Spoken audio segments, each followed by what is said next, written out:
The hooves crashed down, each strike louder, fiercer, sending shards of wood flying.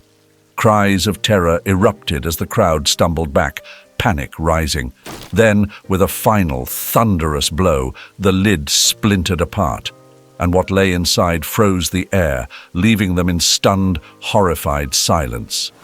The rain fell in heavy sheets, drumming against the cracked asphalt of the empty roadside. The occasional flash of lightning illuminated the pitiful sight, a scrawny horse tethered to a rusted metal post, shivering violently as the downpour plastered its thin coat against its bony frame. Its head hung low, as though it had already accepted whatever cruel fate awaited it.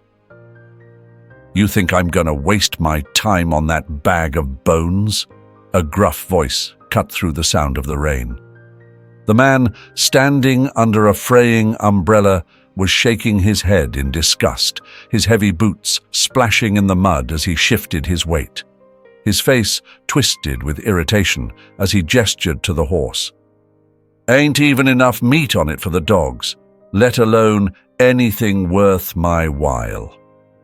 The other man, the horse's owner, wrung his hands together, his voice climbing in desperation. "Come on, Pete. I'll cut you a deal. Just take it off my hands. This thing's more trouble than it's worth. Can't even walk straight without tripping over its own damn legs." Pete snorted, his gaze never softening. "Not my problem, Carl. Should have done right and put it down yourself instead of dragging it out here for me to fix your mess. A useless animal is a useless animal, no matter how you spin it." He turned and stalked toward his truck, shaking his umbrella off with a sharp flick. The owner, Carl, as Pete had called him, let out a string of curses, kicking at the puddles beneath his feet. He spun on his heel and marched back toward the trembling horse. "You hear that, you stupid piece of garbage? Not even good enough for the slaughterhouse. I should have let you rot in that barn." He spat, yanking hard on the rope tied around the horse's neck. The animal stumbled forward, its legs slipping in the mud as it let out a faint whimper. "Hey!" The shout was sharp and sudden, slicing through the air like a whip. Carl froze mid-step, his hand still gripping the rope. He turned toward the voice, squinting through the rain. Amit stood a few paces away, his coat soaked through, his wide-brimmed hat tilted low over his face. He had been passing by in his truck when he caught sight of the scene, and something about the defeated slump of the horse had pulled him to a stop. Now, as he stood there watching, he felt a swell of anger rise in his chest. "What's your problem, old man?" Carl barked, clearly in no mood for interruptions. "This ain't your business." Amit ignored him, his gaze fixed on the horse. It was the saddest creature he'd ever seen. Its ribs jutted out like the frame of a half-built barn, and its eyes, wide and dull, seemed to beg for mercy without saying a word. "Let go of the rope," Amit said, his voice steady but firm. "You're gonna hurt it." Carl laughed, a sharp, bitter sound. "Hurt it? Buddy, this thing's already halfway dead. What do you care?" "I care," Amit snapped, taking a step closer. "Now let it go." Carl rolled his eyes but let the rope fall, throwing up his hands in mock surrender. "Fine. You want it? Take it. Hell, you're doing me a favor. This thing's been nothing but a headache." Amit didn't hesitate. He stepped forward and placed a gentle hand on the horse's neck, feeling the cold, rain-soaked fur under his palm. The animal flinched at first, but didn't pull away, its breathing shallow and uneven. "You're all right," Amit murmured, his tone softening. "You're all right now." Carl watched with a sneer, crossing his arms. "It's your funeral. That thing's not going to last a week, and it'll cost you more to keep it alive than it's worth." Amit ignored him, his focus entirely on the horse. He pulled out his wallet and shoved a few crumpled bills into Carl's waiting hand. That should cover it. Now leave." Carl pocketed the money and didn't waste another second. He stomped off toward his truck, muttering under his breath about crazy old men and worthless animals. Pete's truck roared to life a moment later, and both vehicles disappeared down the road, leaving Amit alone with the trembling creature. The rain was relentless, but Amit didn't move right away. He stood there, his hand still resting on the horse's neck, as if trying to transfer some of his own strength into the frail body before him. "You've been through a lot, huh?" he murmured. The horse blinked slowly, its long lashes wet with rain, and let out a soft, broken whinny. Amit's heart clenched. He had seen his fair share of suffering animals over the years, but something about this one felt different. There was a quiet resilience in its eyes, buried beneath the fear and exhaustion, and he knew he couldn't walk away. "All right, let's get you out of this mess," he said, reaching for the rope. He guided the horse gently toward his truck, careful not to rush it as its unsteady legs struggled to find solid footing. When they finally reached the truck bed, Amit lowered the gate and coaxed the animal inside. It hesitated for a moment, then stepped up, its hooves clinking against the metal floor. By the time they reached the farm, the rain had eased to a steady drizzle, and the first hints of dawn were breaking through the clouds. Amit backed the truck into the barn, where the warm glow of lanterns cast soft shadows across the wooden walls. He worked quickly, fetching a dry blanket and laying it over the horse's back before grabbing a bucket of fresh water. As the horse drank, Amit crouched beside it, studying its gaunt frame. "I'm gonna call you Topaz," he said quietly. Amit's hands moved automatically as he worked to settle Topaz in the barn, his mind briefly drifting to memories of his younger days. Growing up on the family farm, he'd been surrounded by animals his entire life.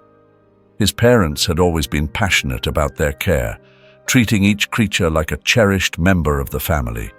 They had instilled in him a deep respect for every life, no matter how small or fragile. Even as a boy, Amit had seemed to have a natural gift with animals.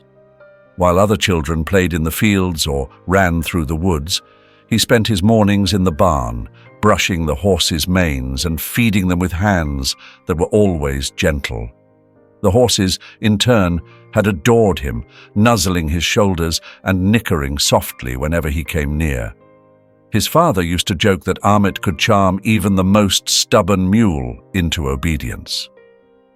When his parents passed, leaving the farm to him, Amit had vowed to honor their legacy.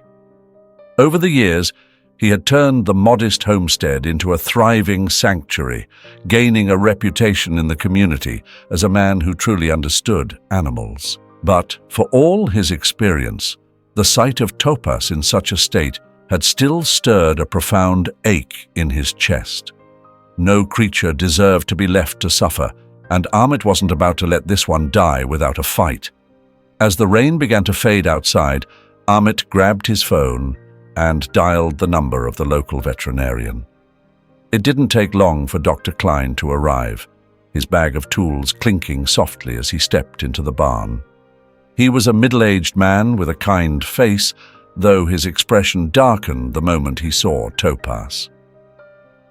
"This one's in bad shape," Dr. Klein murmured after a brief examination. He straightened up and shook his head. "Malnourished, dehydrated, and look here." He pointed to the horse's legs, where small sores had begun to fester. "Infections like these are dangerous. Frankly, Amit, I'm not sure it'll make it." Amit didn't flinch. He met the vet's gaze evenly, his voice firm. "Just tell me what needs to be done." Dr. Klein sighed, but began listing the necessary treatments: antibiotics, a special feeding regimen, and plenty of rest. "It's going to take a lot of work," he said finally, "and even then, the odds aren't good." "Odds don't matter," Amit replied, already gathering supplies from the barn shelves. "This one deserves a chance." Over the following days, Amit dedicated himself entirely to Topas's recovery.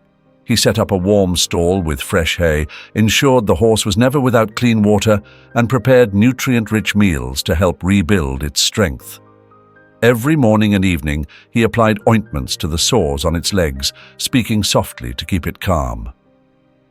"You're stronger than you look," he murmured one night, sitting beside Topas as the horse dozed fitfully. Amit's first few days with Topas were nothing short of grueling.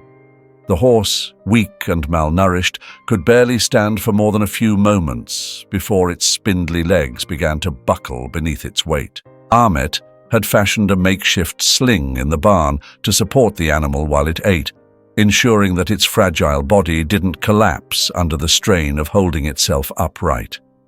The vet's words echoed in his mind constantly. "It'll be a miracle if this one pulls through." But Amit didn't believe in giving up. Every morning he woke before dawn, preparing warm, soft mash for Topas, carefully spoon-feeding the animal with a patience born from years of caring for fragile creatures. When the sores on Topas's legs showed signs of infection, Amit cleaned and dressed them with painstaking care, his hands steady even when his heart felt heavy with worry. "You've got more fight in you than they think," he murmured one night as he brushed Topas's mane. The horse, though too weak to respond, let out a soft whinny that brought a faint smile to Amit's tired face. The weeks turned into months, and though the progress was slow, it was steady. Topas began to eat without assistance, and the dullness in his eyes gave way to a cautious spark of curiosity. His coat, once patchy and lifeless, grew shinier with each passing day. Amit celebrated every small victory. The first time Topas took a step on his own, the first time he nickered in greeting when Amit entered the barn. The bond between them deepened as Topas regained his strength. Amit spoke to him constantly, his voice calm and reassuring as he worked. "You're gonna be something special, I can feel it," he would say, stroking the horse's neck. It took years, but Topas eventually became the picture of health and vitality. 5 years after Amit had first brought him home, the horse stood tall and proud, his coat gleaming under the sunlight, his once bony frame now sturdy and strong. The transformation was nothing short of remarkable, and it wasn't lost on Amit. "You showed them all, didn't you?" he said one day, as he watched Topas canter gracefully across the pasture. "Stronger than anyone thought you'd be." But for all his strength, Topas never lost the gentle nature that had endeared him to Amit from the beginning. The horse followed him everywhere, always a few steps behind, as if afraid to let him out of sight. Whether Amit was in the barn, the fields, or even sitting on the porch with a cup of coffee, Topas was there, his intelligent eyes watching with quiet devotion. "He acts like you're his father," one of Amit's neighbors had joked once. And maybe, in a way, he was. Their bond was unshakable, built on years of trust and care. It was more than the typical connection between a man and his animal. It was something akin to family.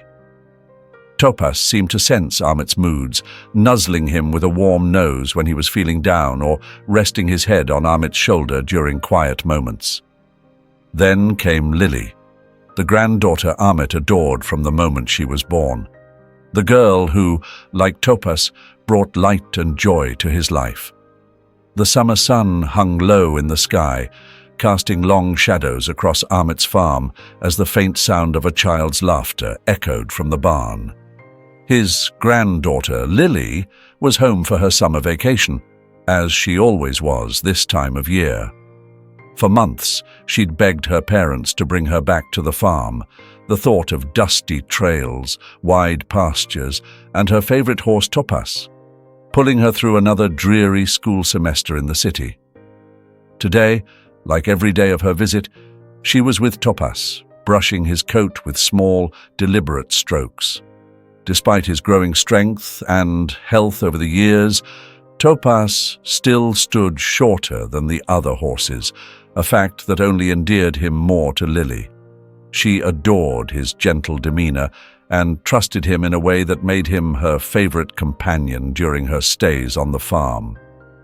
"Grandpa, I think Topaz likes me better than you now," Lily teased, her blonde hair falling into her face as she grinned up at Amit. Amit chuckled softly, leaning on the barn doorframe.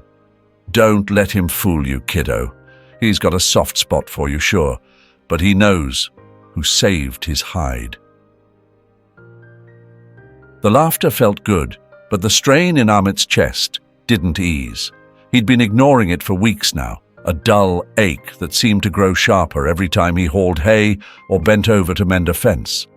But there was no time to slow down. Between running the farm and making sure Lily's summers were as magical as her childhood memories, Amit couldn't let himself rest. As the days wore on, the pain became harder to ignore. Small tasks turned into monumental efforts, and by the time the sun set, Amit would collapse into his chair, clutching his chest and hoping the discomfort would pass. He told no one, not Lily, not his neighbors, not even his son, who rarely visited from the city except for holidays. One sweltering afternoon, Amit was out in the fields mending a broken gate. Lily had just finished her morning routine with Topaz. She loved brushing his coat and whispering her little secrets to him, giggling when he flicked his ears as if he understood every word. After one last affectionate pat on his nose, she skipped off toward the kitchen, where her grandmother was baking pies. Topaz, now alone in the barn, stood near the open gate of his stall, idly chewing on a bundle of hay. His ears perked up suddenly as he noticed Amit, visible through the half-open barn door. The old man was laboring near the far edge of the field, fixing a broken fence. Topaz often watched Amit while he worked, his keen instincts alert to the man's every movement. Amit, meanwhile, was struggling. The sun beat down relentlessly, and his chest had begun to tighten with a familiar ache that he had been stubbornly ignoring for weeks. He gritted his teeth, hammering nails into the stubborn wood with hands that trembled more than usual. The hammer slipped from his grasp, clattering to the ground. Amit bent down to retrieve it, but as he straightened, a sharp pain ripped through his chest. His breath caught, and he stumbled, gripping the fence for balance. The world tilted violently, and then he was on the ground, gasping. From the barn, Topaz reacted immediately. His ears flicked, his eyes locked on Amit's crumpled form, and a low whinny escaped his throat. He stepped forward, then broke into a canter, slipping through the barn door and heading straight for the field. The loose boards of the barn gate clattered shut behind him, unnoticed. Topaz reached Amit quickly, his hooves pounding against the dry ground. The old man lay motionless, his chest rising and falling with shallow breaths. The horse lowered his head, nudging Amit's side gently with his nose, letting out another anxious whinny. But there was no response. Panic seemed to seize the animal. Topaz backed away, pawing at the ground, his eyes darting between Amit and the distant neighboring farm. Then, as though driven by some unseen instinct, the horse turned and bolted down the dirt path that led to Dale's property, his movements sharp and frantic. Dale, Amit's longtime neighbor, was working near his porch when he heard the unmistakable sound of hooves pounding against the earth. He looked up just as Topaz came into view, the horse's mane flying wildly as he galloped toward him. "What the devil's got into you?" Dale muttered, stepping down from the porch. Topaz skidded to a stop a few feet away, his sides heaving as he shook his head and let out a loud, urgent neigh. "Something wrong, boy?" Dale took a cautious step forward, but Topaz spun in a tight circle and then bolted back in the direction he'd come. He stopped after a short distance, turning to look over his shoulder, as if beckoning Dale to follow. The realization hit Dale like a lightning bolt. "Armit," he muttered, grabbing his hat and taking off after the horse. Topaz led him straight to the field, where Dale spotted Armit lying crumpled in the dirt. "Armit!" Dale shouted, breaking into a run. He fell to his knees beside the old man, his voice tight with panic. "You with me? Can you hear me?" Armit's lips moved faintly, but no sound came out. Dale fumbled for his phone, dialing emergency services with trembling fingers. "Get an ambulance out here quick," he barked into the receiver. "He's down. Looks like his heart."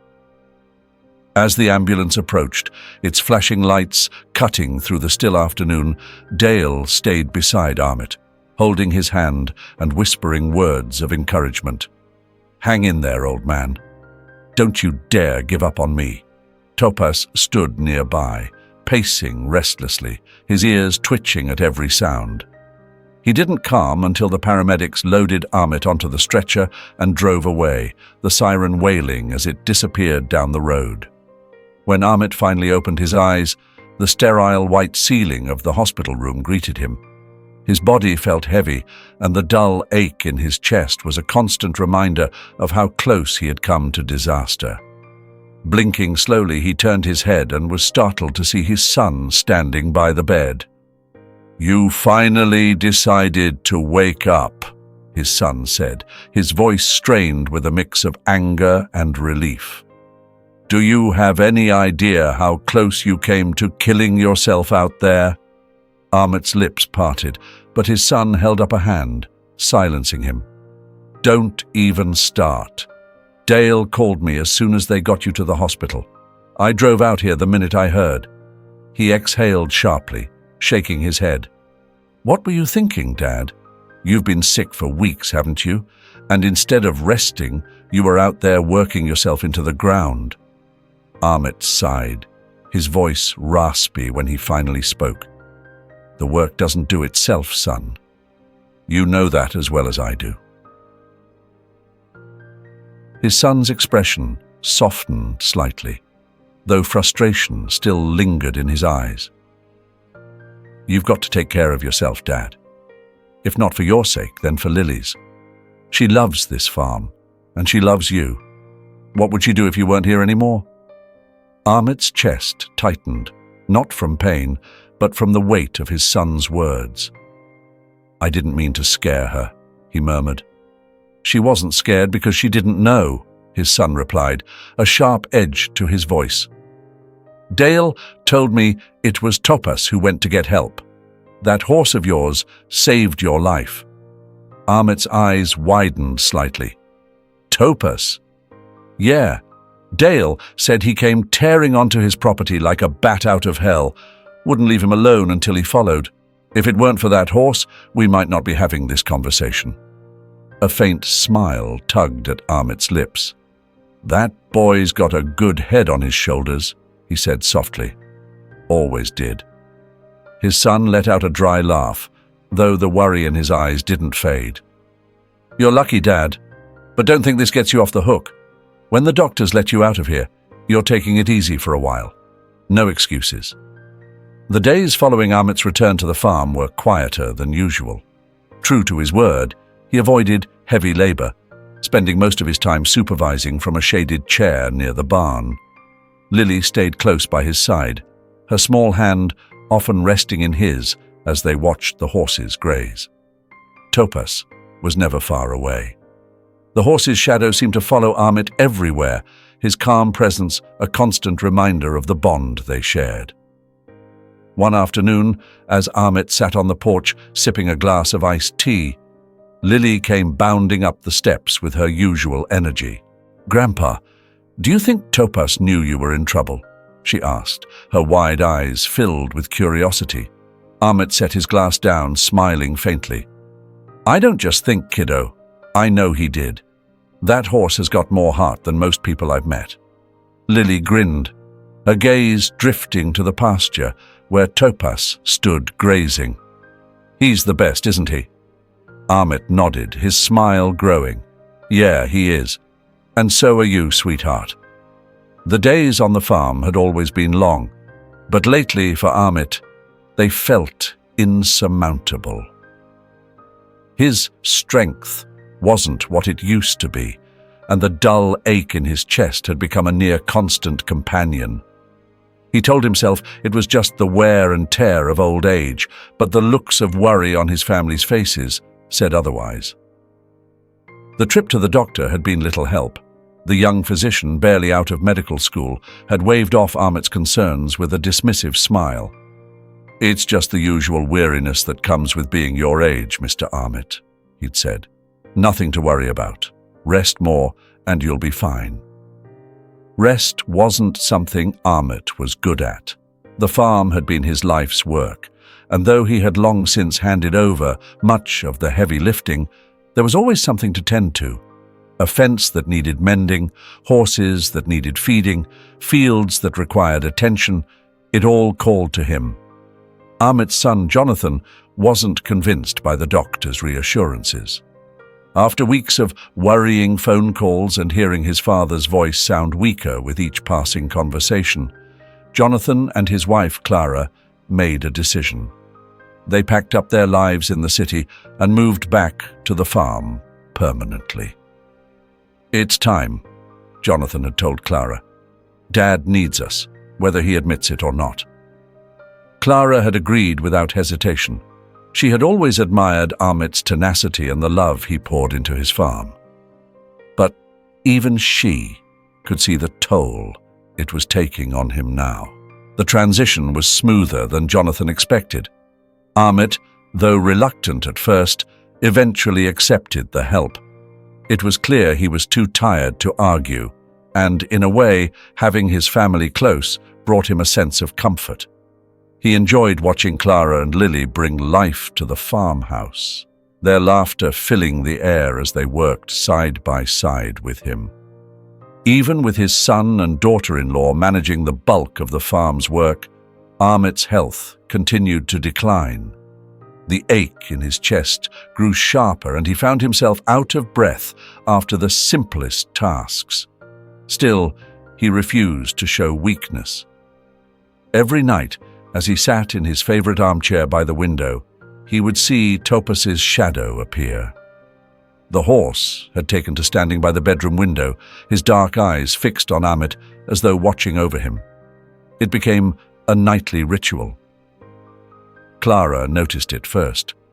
One evening, as she brought Amit his tea, she paused by the window and smiled.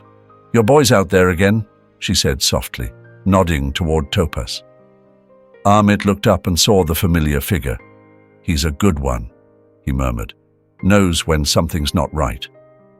"Maybe he knows better than the doctor," Clara replied with a light chuckle. Amit didn't answer. He simply watched Topaz, a quiet warmth spreading through his chest, despite the pain. The morning it happened was like any other. The sun had just begun to rise, casting a soft glow over the fields. Amit had insisted on heading to the garden, claiming he wanted to check on the tomato plants before the heat of the day set in. Jonathan had offered to go in his place, but Amit waved him off. "It's not much work," he'd said with a dismissive wave of his hand. Jonathan and Clara were in the barn when they heard the crash. It wasn't loud, but it was sharp enough to make Clara drop the feed bucket she was carrying. "What was that?" she asked, her voice trembling. Jonathan didn't answer. He was already running toward the garden. When he found his father, Amit was lying face down in the dirt, his spade a few feet away. His body was still. "Dad!" Jonathan shouted, falling to his knees and shaking his father gently. There was no response. Back at the barn, Topaz was restless. He stomped his hooves against the stall floor, his ears twitching as though sensing something was wrong. When the distant sound of Jonathan's panicked shouts reached him, the horse snapped into action. Topaz reared back, slamming his hooves against the flimsy wooden gate until it splintered and gave way.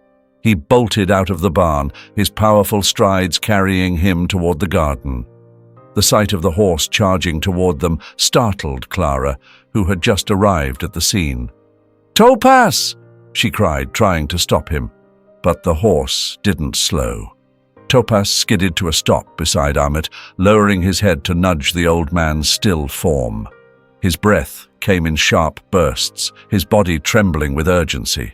When Amit didn't respond, Topaz let out a loud, piercing whinny, his voice cutting through the quiet morning air like a siren. Neighbors soon appeared, drawn by the commotion. Dale was the first to arrive, his face pale as he took in the scene. "What happened?" he asked Jonathan, his voice tight with worry. The days following Amit's passing were heavy with grief. Jonathan moved through the motions like a man in a fog, organizing the funeral, consoling Clara and Lily, and trying to manage the farm in his father's absence.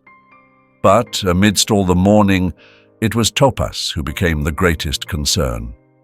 The horse had been wild since Amit's death, pacing his stall, whinnying loudly at all hours, and refusing to eat.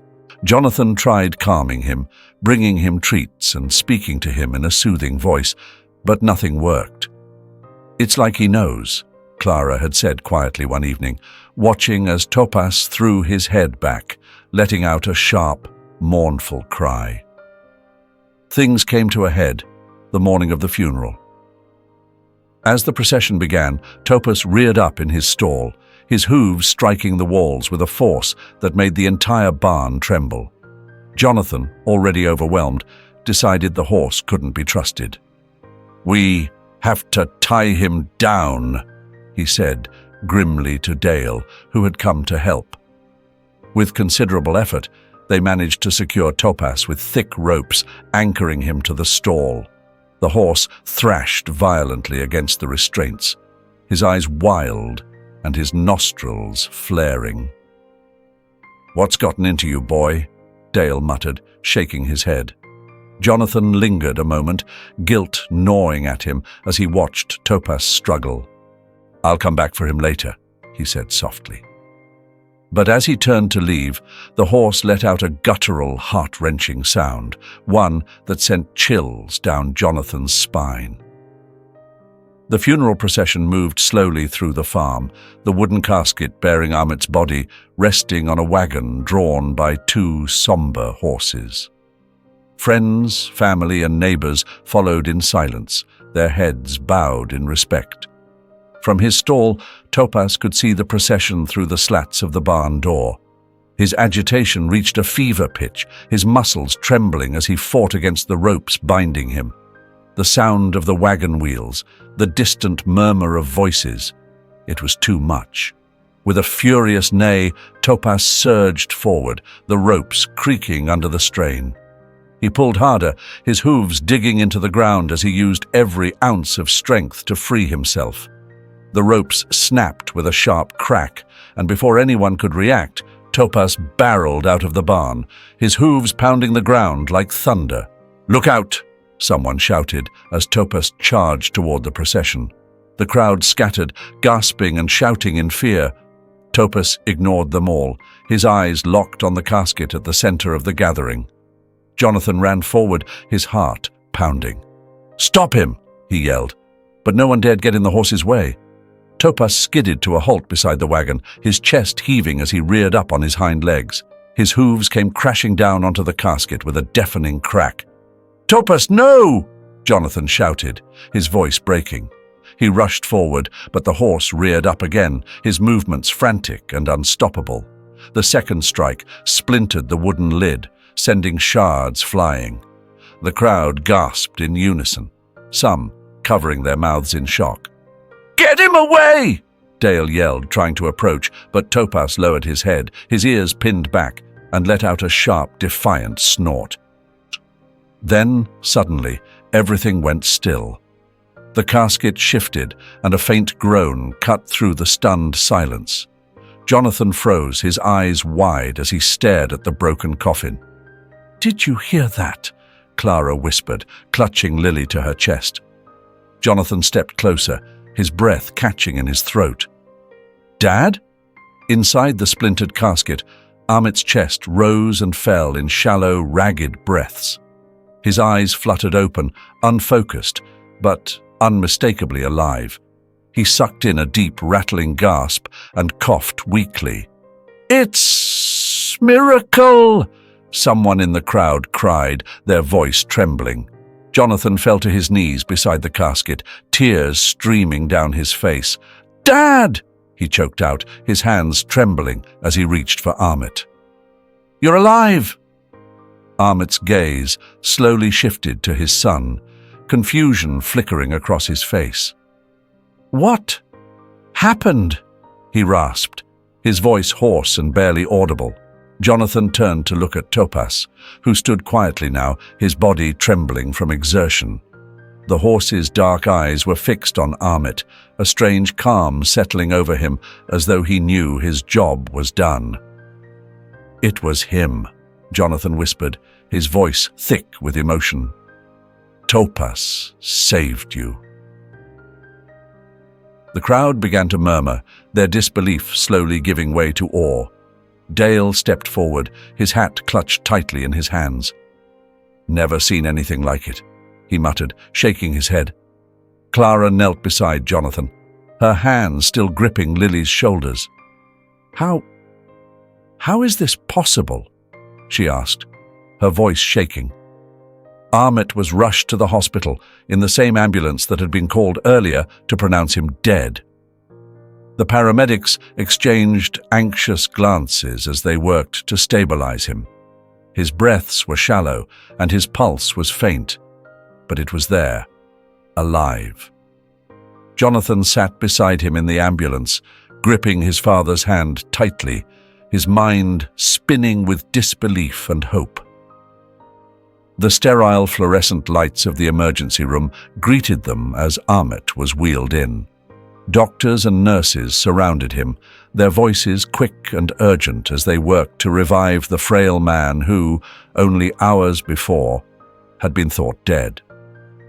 Jonathan paced the waiting room, Clara sitting stiffly nearby with Lily leaning against her. None of them spoke, the tension too thick to break. After what felt like an eternity, a doctor in a white coat stepped into the room. "Mr. Jonathan?" he asked, his voice calm but laced with curiosity. Jonathan jumped up. Is he all right?" The doctor nodded slowly, though his expression remained one of astonishment. "Your father is alive, though I'll admit this case is unlike anything I've seen in my 20 years of practice." He gestured for Jonathan to sit. "Doctor," Clara said, her voice quivering, "what happened to him? We thought he was gone."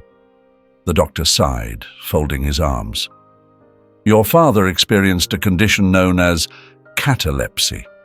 It's an incredibly rare phenomenon where the body mimics death. No detectable pulse, no visible breathing, but the person is still alive. It's almost like the body shuts itself down completely." Jonathan blinked, trying to process the words. "You're saying he wasn't dead? Even when—" He trailed off, unable to finish the sentence.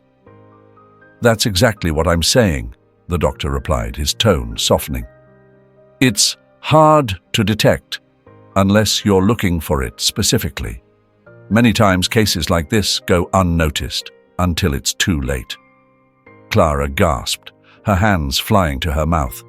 "Then, how did he survive?" The doctor finished, his expression shifting into something close to wonder. "I've heard of people waking from catalepsy on their own, but in this case it seems your horse played a part." Jonathan frowned, confused. "Topaz?" The doctor nodded. "The paramedics told me what happened.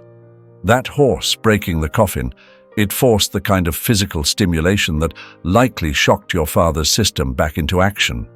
It's nothing short of a miracle." "A miracle?" Jonathan echoed, sinking into the chair beside him. He rubbed his face with his hands, overwhelmed. So, Topas saved him, really saved him.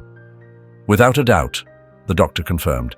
It's rare enough that someone survives catalepsy, but to be revived like this, thanks to an animal's actions. He trailed off, shaking his head.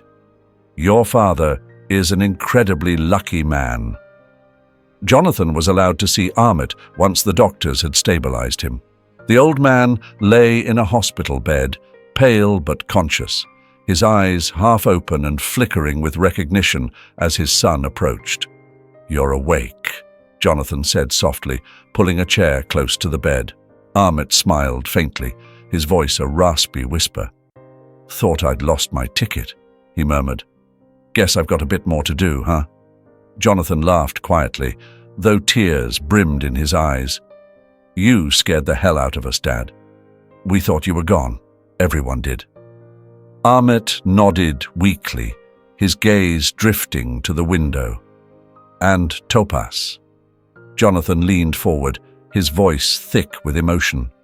Dad, that horse saved you. The doctor said if it weren't for him breaking that coffin, you wouldn't be here right now. Ahmet's brows furrowed, confusion clouding his face. Breaking the coffin? Jonathan told him everything, how Topas had broken free from the barn, charged into the funeral, and stomped on the casket until it cracked open. By the time he finished, Ahmet's expression was unreadable, a mix of astonishment and something deeper, almost reverence.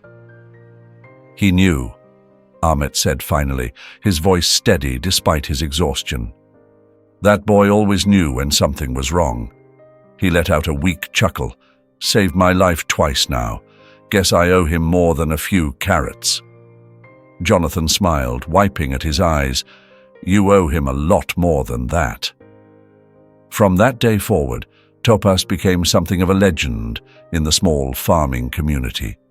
People came from neighboring towns to hear the story of the horse who had saved his master not once, but twice. But for Ahmet, it wasn't about the fame or the miracle. It was about the bond, a bond so deep, so unshakable, that it had reached across the veil of death itself to bring him back. As Ahmet recovered, Topas resumed his nightly vigil by the farmhouse window, his calm presence a reminder of the loyalty and love that had given Ahmet a second chance. And each morning, as Ahmet looked out to see his horse standing there, he would smile and whisper the same words. Good boy, Topas. Good boy. The air was still, carrying the scent of freshly cut hay and the faint hum of cicadas from the fields. Ahmet leaned on the weathered wooden fence, his gaze fixed on the horses grazing in the pasture. The late afternoon sun bathed the farm in golden light, and for the first time in months, Ahmet felt a deep sense of peace. Not just the kind that comes from a quiet evening, but the kind that comes from survival. His hands, once trembling with fatigue, now felt steady against the smooth wood of the fence. His chest, which had betrayed him so cruelly that day in the garden, now carried a steady rhythm, thanks to the doctors, and, more importantly, thanks to Topas. Ahmet turned his head slightly and saw the horse standing at the far edge of the field, apart from the others. Topas wasn't grazing. He was watching Ahmet, his ears twitching as if attuned to the old man's every movement. Ahmet smiled faintly, nodding toward the horse. You're something else, boy, he murmured, his voice barely audible over the soft rustle of the breeze. Ahmet's recovery had been slow but steady. The doctors had warned him to take it easy, to let his family handle the heavier chores. And, for once in his life, Ahmet listened. Jonathan and Clara had stepped in seamlessly, their presence now a comforting part of daily life on the farm. Even Lily, still young and full of boundless energy, seemed to take on a quiet sense of responsibility, often running small errands for her grandparents or brushing the horses in the barn. Topaz, of course, had been a constant. From the moment Amit returned from the hospital, the horse had stationed himself near the farmhouse, watching over the old man like a guardian. He would often appear at the window of Amit's bedroom, his large, dark eyes peering in with an almost human concern. "He's not just a horse anymore," Clara had said one evening as they sat on the porch. "He's family." That sentiment had sparked an idea in Jonathan. A few weeks later, the family organized a small gathering at the farm, a way to celebrate Amit's recovery and, more importantly, to honor the horse who had saved his life. The ceremony was simple but heartfelt. Neighbors and friends gathered in the barn, their voices echoing softly against the old wooden beams. Dale, who had been one of the first to see Amit after his collapse, stood at the front, sharing the story of Topaz with a mix of awe and admiration. "That horse didn't just save Amit," Dale said, his voice steady and clear. "He reminded us all of what loyalty and love really look like. There's something special about that animal, something none of us can put into words." As the crowd murmured their agreement, Amit stepped forward, his movements slow but purposeful. He placed a hand on Topaz's neck, the connection between them almost palpable.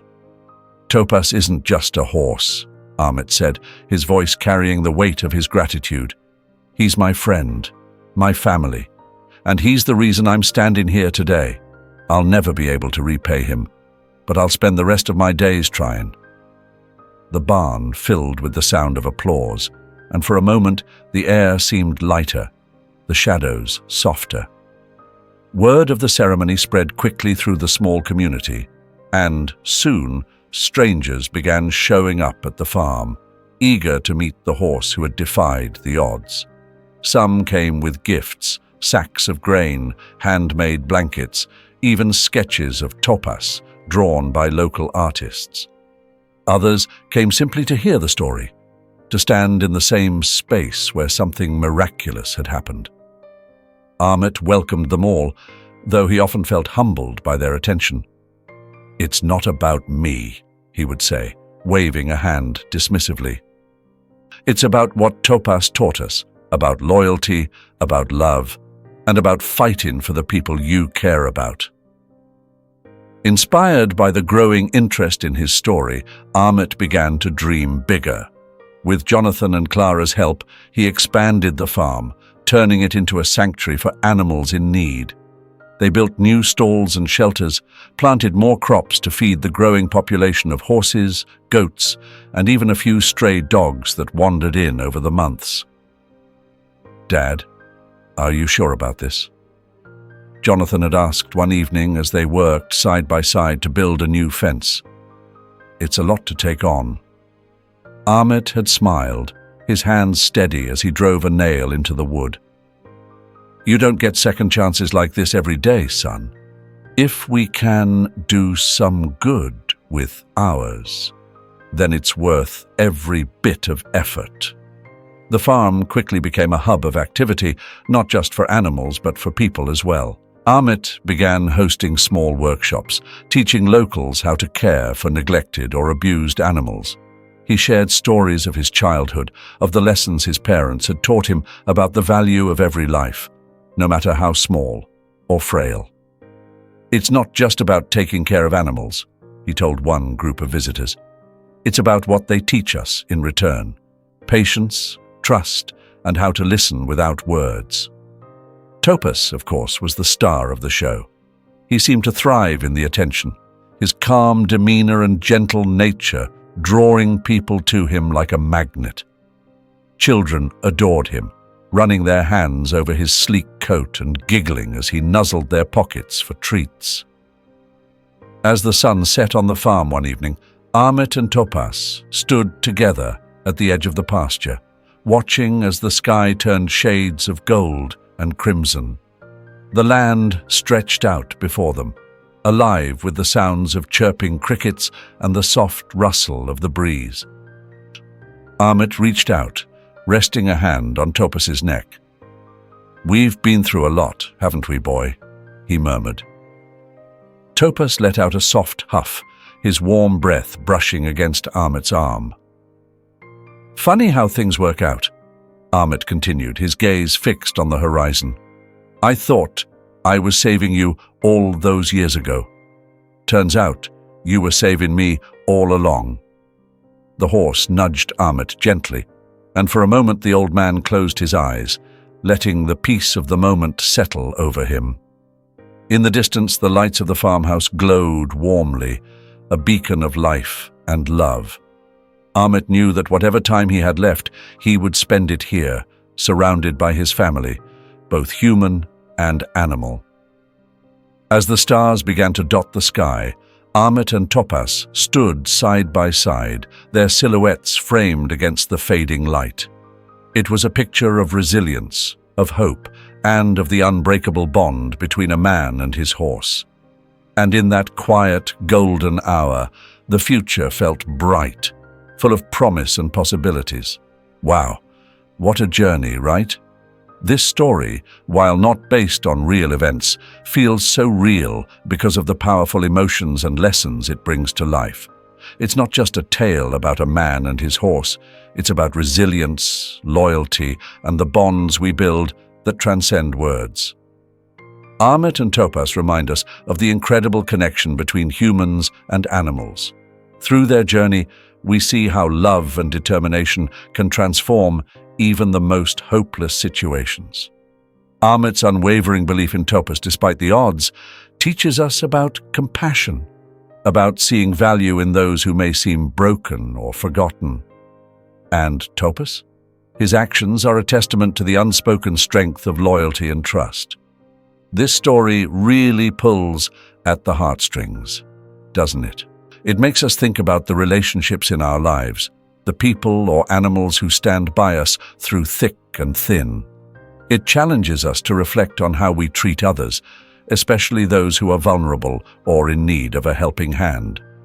But most importantly, this tale is a reminder that small acts of care and persistence can lead to incredible outcomes. Whether it's saving a life, mending a broken spirit, or simply showing someone they matter, every little action counts. Now, I'd love to hear your thoughts. What part of the story resonated with you the most? Did it remind you of someone or something in your own life?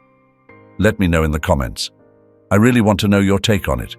And hey, if this story touched your heart, maybe share it with someone who could use a little reminder about the power of love and loyalty. Let's keep the conversation going.